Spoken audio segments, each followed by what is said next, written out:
Hello बच्चों, आइए अपने इस वीडियो में हम आपको कुछ बची हुई प्रिपरेशन मेथड थी कार्बोक्सिलिक एसिड बनाने की, उसकी हम यहाँ पर बात करेंगे बच्चों। तो सबसे पहला यहाँ पर मेथड है फ्रॉम या बाय द हाइड्रोलिसिस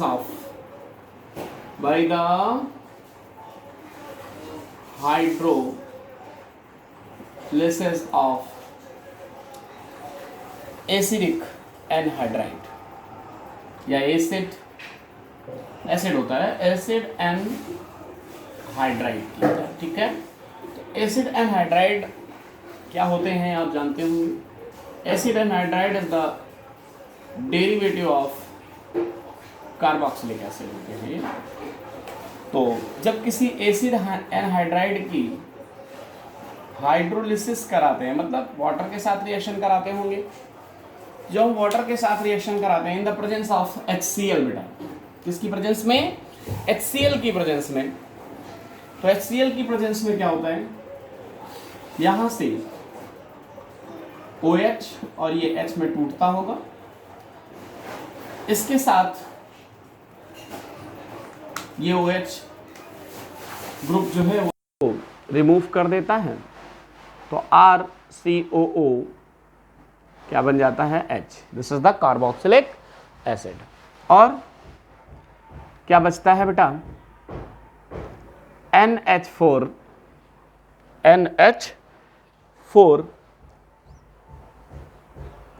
Cl। और क्या बचता है? NH4Cl बचता है। ये भी पार्टिसिपेट कर रहा है Cl यहाँ पर, ये आप देख रहे होंगे। या एक जनरल एग्जांपल लेकर के हम आपसे यहाँ डिस्कस कर लेते हैं इस बारे में। सपोज दैट लिखा है CH3CONH2। अब इसकी रिएक्शन बेटा जैसा मैंने बताया हाइड्रोलिसिस करानी है, HCl की प्रेजेंस में रिएक्शन कराते हैं, कंपाउंड बनता है CH3COOH प्लस NH4Cl।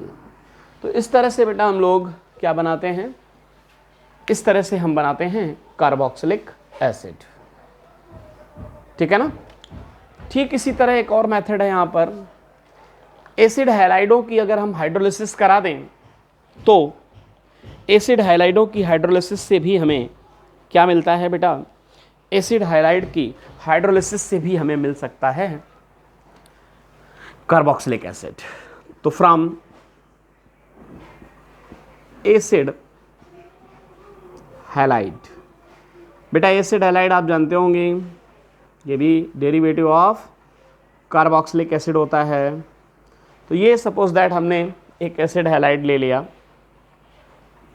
X लिख लो यहाँ पर, इसकी हाइड्रोलिसिस कराना है मुझे। क्या कराना है बेटा? इसकी हाइड्रोलिसिस करानी है, और इसकी हाइड्रोलिसिस सिर्फ और सिर्फ इसे हीट करके कराते हैं।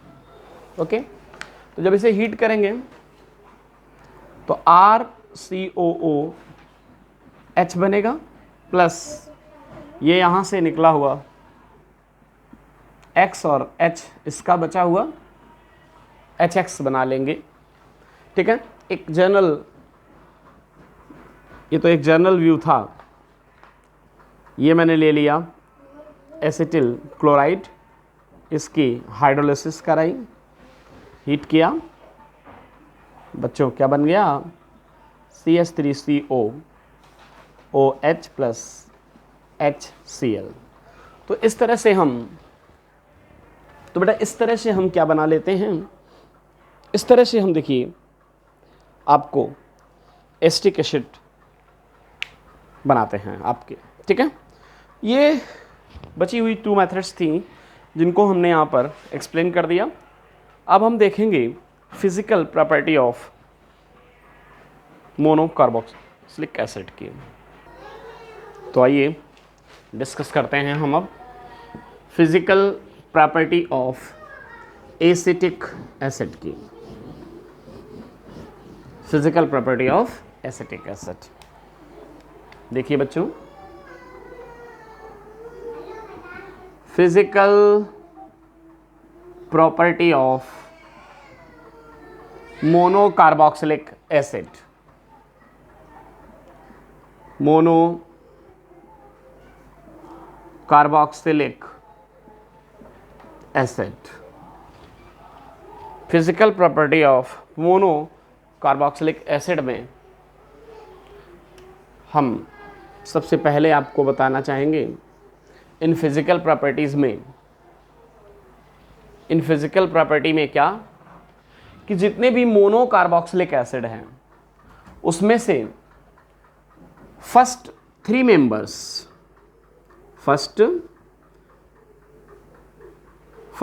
मेंबर जो होते हैं, इसके फर्स्ट थ्री मेंबर क्या होते हैं बेटा? फार्मिक एसिड, एसिटिक एसिड और प्रोपेनोइक एसिड। ये पंजेंट स्मेलिंग या ऑर्डर पंजेंट स्मेल प्रोड्यूस करते हैं। ओके, इसके बाद और पंजेंट स्मेल के साथ साथ ये कैसे होते हैं? रूम टेम्परेचर पर बेटा लिक्विड फॉर्म में देखने को मिलते हैं। ठीक है ना? एक इसके बाद अगर मैं बात करूं कि C3 से लेकर C3 के बाद मतलब ब्यूटेरिक एसिड से लेकर के किसकी नोनोइक एसिड तक के जो फैटी एसिड होते हैं C3H7COOH, इसे क्या बोलते हैं बेटा? ब्यूटेरिक एसिड, ब्यूटेरिक एसिड बोलते हैं। तो ये ब्यूटेरिक एसिड से लेकर के कहाँ तक? नोइक एसिड तक ये जो कार्बोक्सिलिक एसिड हैं, ठीक है, ये कैसे होते हैं? रैंसिड बटर, कैसी? रैंसिड बटर स्मेल होती है इनमें, ऑर्डर होती है रैंसिड बटर लाइक स्मेल, मतलब सड़े हुए मक्खन जैसी क्या आती है? इनमें से बैड स्मेल निकलती है। फिर बात करते हैं हम लोग इनकी सॉल्युबिलिटी की। तो वाटर में कंप्लीटली सॉल्युबल होते हैं बेटा, completely soluble in water. Water में ये कैसे होते हैं? कंप्लीटली सॉल्युबल होते हैं। ठीक है ना बेटा? Next chemical property, physical property की बात करें अगर हम, तो ये जो वाटर में इनकी सॉल्युबिलिटी है, ये इनका मॉलिक्यूलर मास इंक्रीज करने के साथ इनकी सॉल्युबिलिटी घटती है। तो हम कह सकते हैं कि solubility of monocarboxylic acid, solubility decrease with increase molecular mass. Molecular mass increase करने के साथ साथ इनकी सॉल्युबिलिटी क्या कर जाती है बच्चों? डिक्रीज कर जाती है। याद रखना। दूसरी एक चीज और कि फैटी एसिड अल्कोहल और ईथर में सॉल्युबल होते हैं। किसमें? अल्कोहल्स और ईथर में सॉल्युबल होते हैं। और भी कुछ प्रॉपर्टी दिखानी है मुझे, देखिए जरा। अल्कोहल और ईथर में ऑर्गेनिक सॉल्वेंट हैं, अल्कोहल और ईथर, इसलिए ये पूरी तरह से क्या हो सकते हैं? इसमें डिसॉल्व हो जाते हैं। अगर हम बात करें बॉइलिंग पॉइंट की,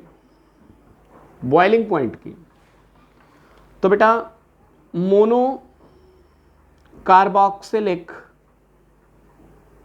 एसिड, अल्कोहल, दोनों में अगर हम कंपैरिजन करना शुरू कर दें तो अगर एक ही मॉलिक्यूलर मास वाले किसी मोनो कार्बोक्सिलिक एसिड का बॉइलिंग पॉइंट और अल्कोहल के बॉइलिंग पॉइंट में हम कंपैरिजन करते हैं तो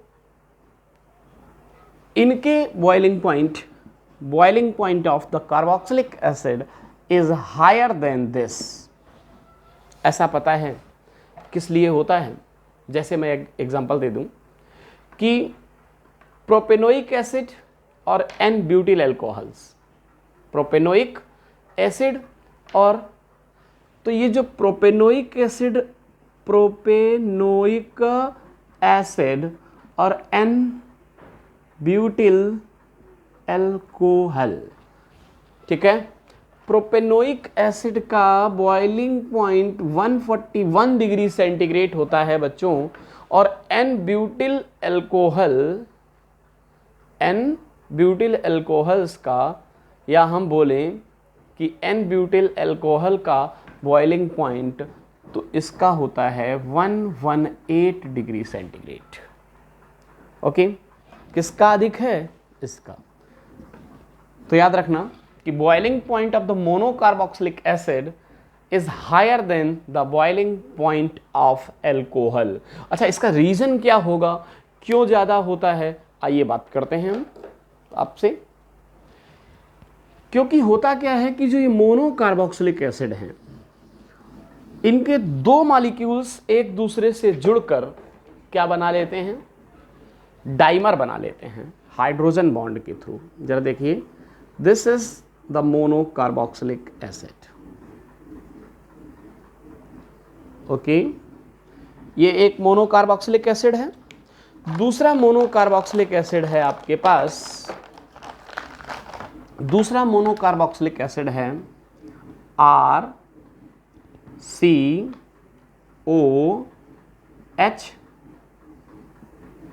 और C डबल बॉन्ड O। तो बेटा एक हाइड्रोजन बॉन्ड यहां बन जाता है और एक हाइड्रोजन बॉन्ड यहां बन जाता है। इन हाइड्रोजन बॉन्ड होने की वजह से, कौन से bond? Hydrogen bond. Hydrogen bond होने की वजह से इनका ये अब ये किस फॉर्म में आ गया? डाइमर। दो मॉलिक्यूल्स मिलकर के एक मॉलिक्यूल्स बना रहे हैं, इसलिए क्या हो गया? डाइमर कहलाएगा ये। तो डाइमर होने की वजह से एक साइक्लिक स्ट्रक्चर बन जाता है इनका डाइमर फॉर्म में। साइक्लिक फॉर्म में एक डाइमर स्ट्रक्चर बन जाता है, जिससे क्या होता है? इन मोनोकार्बोक्सिलिक एसिड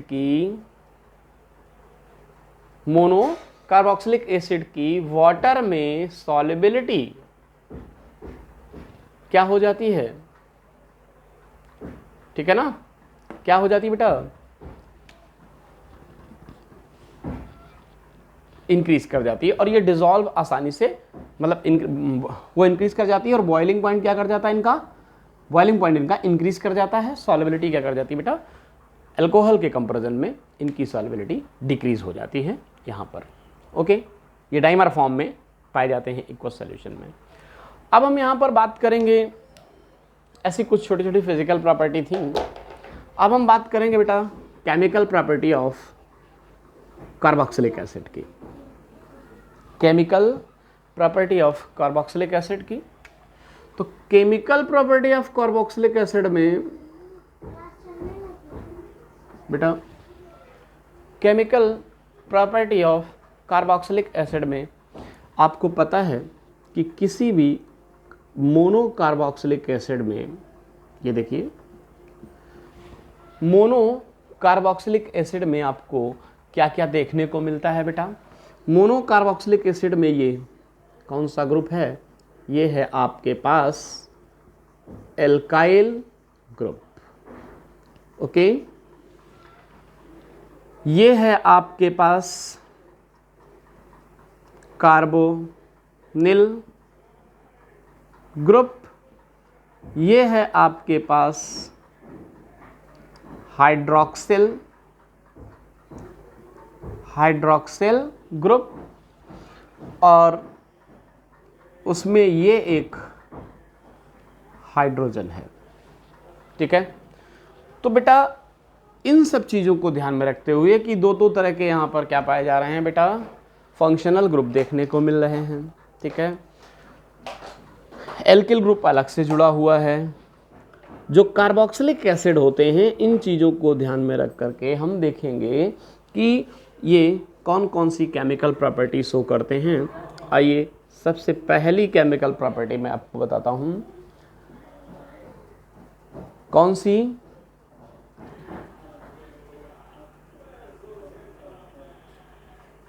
आयोनाइजेबल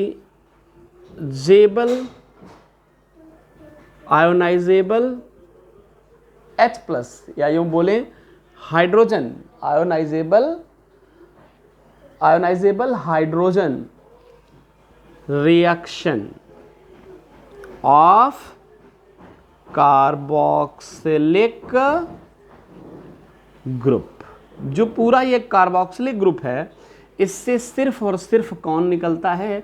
ये हाइड्रोजन निकलता है H प्लस के रूप में। तो ये आयोनाइजेबल हाइड्रोजन हो जाता है। बहुत सारी केमिकल रिएक्शन है जिसमें सिर्फ यही हाइड्रोजन पार्टिसिपेट करता है।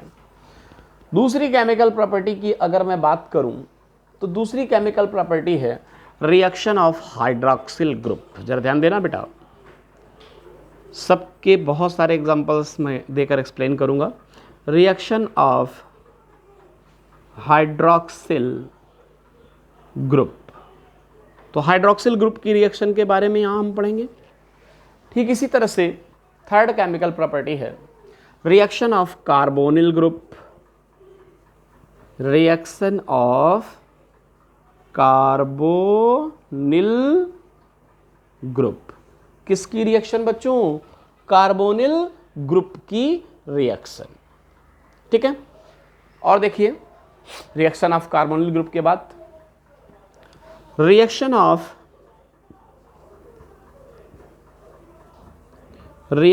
ऑफ होल, मतलब संपूर्ण, पूरा, होल कार्बोक्सिलिक ग्रुप। ऐसी रिएक्शन जिनमें पूरा का पूरा कार्बोक्सिलिक ग्रुप ही क्या करता है? पार्टिसिपेट करता है। फिफ्थ टाइप की chemical reaction, reaction of alkyl. Reaction of alkyl, ये आर क्या है यहां पर? Alkyl group. तो रिएक्शन ऑफ एल्किल ग्रुप, बहुत सारी केमिकल रिएक्शन है जिसमें सिर्फ और सिर्फ एल्किल ग्रुप पार्टिसिपेट करता है। ठीक है ना? तो मैंने क्या बताया कि chemical property of the monocarboxylic acid की अगर मैं बात करूं तो किसी भी मोनोकार्बोक्सिलिक एसिड में एल्किल ग्रुप होता है, इसलिए एक ऐसी रिएक्शन देते हैं रिएक्शन ऑफ एल्किल ग्रुप की। रिएक्शन ऑफ एल्किल ग्रुप मतलब एल्किल ग्रुप की रिएक्शन देते हैं कार्बोक्सिलिक एसिड। दूसरा मैंने बताया reaction of ionisable hydrogen from carboxylic acid. Ionisable hydrogen reaction of carboxylic acid. तो ये आयोनाइजेबल हाइड्रोजन होता है। जब भी कोई कार्बोक्सिलिक एसिड होता है तो उससे ये H प्लस बाहर निकल जाता है। ये अपना इसमें इस तरह से अगर होगा तो ये इसमें टूट जाएगा, तो ये आयोनाइजेबल हाइड्रोजन रिएक्ट करेगा। ऐसी बहुत सारी केमिकल रिएक्शंस में बताने जा रहा हूं आपको। Reaction of the hydroxyl group, यहां पर देखिए ये सिर्फ क्या है? इतना हाइड्रोक्सिल ग्रुप है। तो यहां पर बहुत सारी ऐसी रिएक्शंस हैं, ऐसे एग्जांपल्स हैं रिएक्शंस के जिनमें हाइड्रोक्सिल ग्रुप पार्टिसिपेट करता है।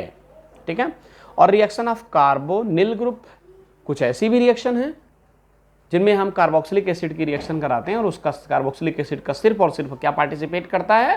कार्बोनिल ग्रुप पार्टिसिपेट करता है। फिफ्थ मैंने बच्चों बोला कि reaction of whole carboxylic group, पूरा का पूरा कार्बोक्सिलिक ग्रुप पार्टिसिपेट करता है। लास्ट मैंने बोला रिएक्शन ऑफ एल्किल ग्रुप, सिर्फ और सिर्फ कौन पार्टिसिपेट करता है? एल्किल ग्रुप पार्टिसिपेट करता है। ठीक है बच्चों, इतनी बात समझ में आई। अब आइए बात करते हैं हम किसकी? हम बात करेंगे यहां पर पहली केमिकल रिएक्शन की। फर्स्ट केमिकल रिएक्शन हमारे पास क्या थी बच्चों? फर्स्ट केमिकल रिएक्शन क्या थी?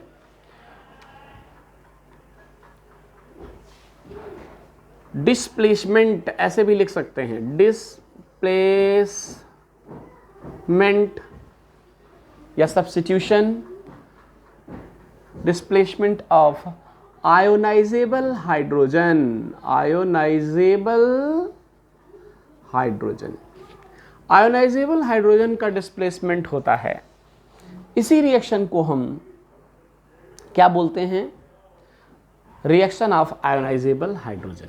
क्या बोल सकते हैं? Reaction of ionisable hydrogen. तो बच्चों आयोनाइजेबल हाइड्रोजन में देखिए थोड़ा, आयोनाइजेबल हाइड्रोजन में क्या करते हैं हम, कैसे रिएक्शन होती हैं। ये आपके पास कोई कार्बोक्सिलिक एसिड है, ये कार्बोक्सिलिक एसिड का आयोनाइजेशन हो जाता है, ठीक है, HCOO माइनस और H प्लस में। फार्मिक एसिड मैंने लिया, फार्मिक एसिड की हमने आयोनाइजेशन देखी, तो आयोनाइजेशन में क्या निकल रहा है, H प्लस। ठीक इसी तरह से सेकेंड मेंबर इसका ले लिया, CH3COOH, इसका भी जब आयोनाइजेशन होता है बच्चों तो H प्लस और CH3COO माइनस में कन्वर्ट हो जाता है, ठीक है ना, कोई दिक्कत। इसे फॉर्मेट आयन, एसीटेट आयन, और ये तो आप जानते हैं H प्लस आयन है, ठीक है, इस तरह से बनते हैं। इसमें क्या होता है, अगर हम बात करें किसी भी कार्बोक्सिलिक एसिड के मॉलिक्यूल्स की, तो अल्कोहल के कंपैरिजन में कार्बोक्सिलिक एसिड अधिक एसिडिक होते हैं। ध्यान दीजिए, ये आपके पास एक कार्बोक्सिलिक एसिड है, ये वाटर मॉलिक्यूल्स हैं, और ये है अल्कोहल मॉलिक्यूल्स, ठीक है बच्चों। इन तीनों के कंपैरिजन में सबसे अधिक एसिडिक कौन होता है, सबसे अधिक एसिडिक होता है कार्बोक्सिलिक ग्रुप, ठीक है।